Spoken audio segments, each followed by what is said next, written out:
देख रहे हैं कैपिटल एक्सप्रेस न्यूज और मैं हूं आपके साथ भारती लोधिया। रुख करते हैं खबर की ओर।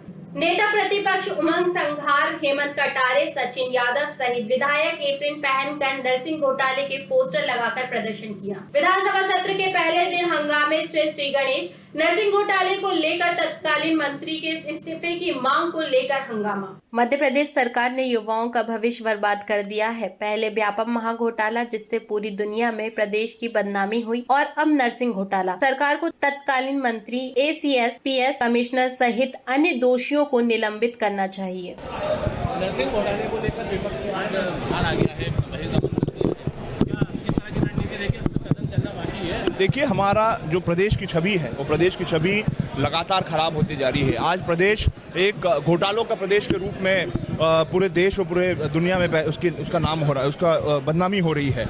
हमने व्यापम का घोटाला देखा और इस व्यापम के घोटाले से भी बड़ा घोटाला ये नरसिंह का घोटाला जो है उजागर हुआ है। आज हम चूंकि सत्र का पहला दिन है, हमने स्थगन प्रस्ताव जो है सरकार के सामने दिया है। हम चाहते हैं कि इस गंभीर विषय पर चर्चा हो और जो लोग भी इसमें दोषी हो, चाहे वो मंत्री हो, चाहे प्रमुख सचिव हो, चाहे अन्य कोई भी लोग हों, बड़े से बड़ा कोई भी अधिकारी क्यों ना हो, उस पर सख्त से सख्त कार्रवाई होना चाहिए और उनके खिलाफ कड़े कदम उठाने चाहिए। फोकस नरसिंह घोटाले रहेगा या सरकार का कर्जा भी रहेगा? नहीं, निश्चित रूप से ये तो अहम मुद्दा है ही। और सरकार जिस प्रकार से जो है लगातार कर्ज पे कर्ज ले रही है और जो पूरी सरकार की जो अर्थव्यवस्था है वो अर्थव्यवस्था पूरी तरह से चरमरा गई है। ये भी एक महत्वपूर्ण विषय हमारे सामने रहेगा। नरसिंह महाघोटाला है, व्यापम घोटाला पार्ट 2 के नाम से भी कह रहे हैं कुछ लोग इसको, तो इसको कुछ लोग सारंग घोटाला भी कह रहे हैं। मेरा सिर्फ इतना कहना है, छात्रों के हित से जुड़ा हुआ विषय है।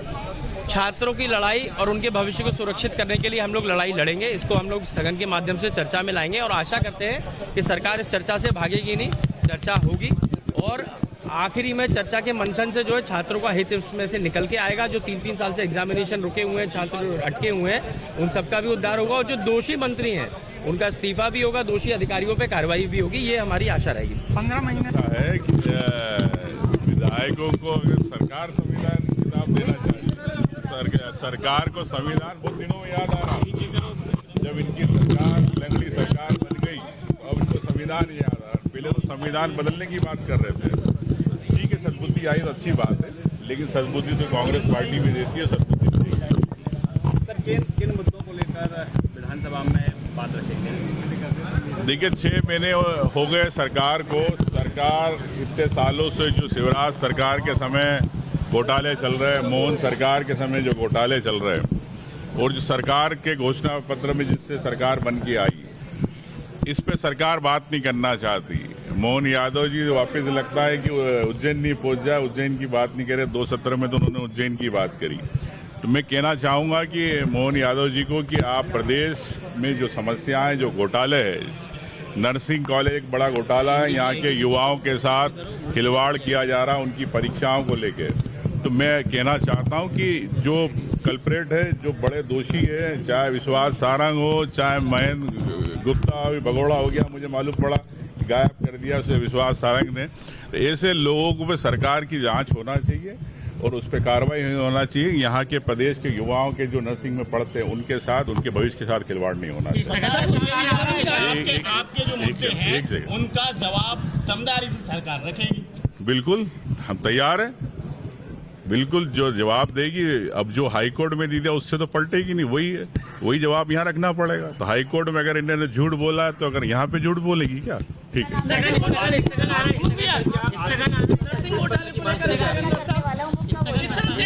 विश्वास सारंग की सुरंग तक कांग्रेस विधायक दल पहुंचेगी और आज खुलासा करेगा। बिल्कुल, हम जिस प्रकार से कर्जे लिए जा रहे हैं प्रदेश के अंदर और जो जानकारी मिली कि हजारों करोड़ का कर्जा वापस से लिया जा रहा, तो कर्जे किसके लिए लिए जा रहे हैं? क्या उससे विकास हो रहा है, आर्थिक विकास हो रहा है? क्या युवाओं को नौकरी मिल रही? क्या यहाँ पे नए उद्योग आ रहे हैं? कि सिर्फ आप कर्जे इसलिए लिए जा रहे हैं कि उन भ्रष्टाचारी अधिकारी, उन मंत्रियों के पेट भरने के? इस पे भी कांग्रेस पार्टी एक पूरा दस्तावेज लाएगी, श्वेत पत्र लाएगी, उस पर चर्चा होगी। एक इम्पोर्टेंट है, आपने कहा कि तमाम सबूत नरसिंह घोटाले के आ गए, विधायक जांच कर रहे थे, क्या स्थगन लेके आ रहे हैं? सभी विधायकों ने सहयोग किया, सभी विधायकों ने अपने अपने स्तर पे अपने अपने जिले स्तर पर नर्सिंग कॉलेज की जांच भी करी, उसके भी सब प्रमाण इकट्ठे हुए। लेकिन मैं ये कहना चाहता हूँ कि कॉलेज से ज़्यादा महत्वपूर्ण है कि नियम और कानून बनाने वाले कौन और उसमें फेरबदल करने वाले कौन। जो ऐसे कई मामले हैं, अब मैं चाहूँगा कि इसको सदन में बात करें। कांग्रेस ने तो स्पष्ट कह दिया है कि नर्सिंग घोटाला व्यापम पार्ट 2 है।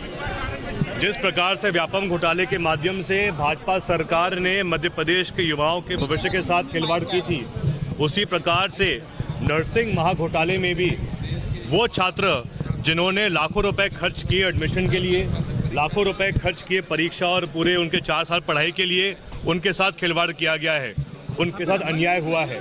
आप कल्पना कीजिए कि जो युवा जिसने नर्सिंग कॉलेज में भर्ती ली थी 2020-21 में, 21-22 में, 22-23 में, 23-24 में, उसको आज दिन तक प्रमोशन नहीं मिल पाई है। जो छात्र 2020-21, 21-22 में प्रथम वर्ष में था, वो आज भी प्रथम वर्ष में ही है, भटक रहा है। उसने फीस पूरी भर दी 2, 3, 4 सालों के लिए, लेकिन उसको आज दिन प्रमोशन नहीं मिल पाई, आज भी वो फंसा हुआ है। ये कैसा अन्याय है युवाओं के साथ। इसलिए हमने इस बार मांग की है और हमारा इसमें मानना है कहीं ना कहीं ये जो पूरा घोटाला है, इसमें 3 विशेष वर्गों की भूमिका है। एक, भाजपा के बड़े बड़े मंत्री जो इसमें शामिल हैं। दूसरा, जो पूरा माफिया नर्सिंग कॉलेज का है, जिसमें अनेक दलाल हैं जो भाजपा के बड़े बड़े लोगों की दलाली करते हैं। और तीसरा, नर्सिंग काउंसिल के बड़े बड़े अधिकारी भी इसमें शामिल हैं। अभी तक सिर्फ छोटे कर्मचारियों पर कार्रवाई की गई है, लेकिन जो बड़े बड़े लोग हैं जिन्होंने लाखों करोड़ों रुपए इसमें कमाए हैं, उन पर आज दिन तक कोई कार्रवाई नहीं की गई है। और हमारी इसीलिए ये मांग है कि जल्द से जल्द जो बड़े बड़े लोग हैं जिन्होंने करोड़ों रुपए इसमें कमाए हैं, उन पर कार्रवाई की जाए।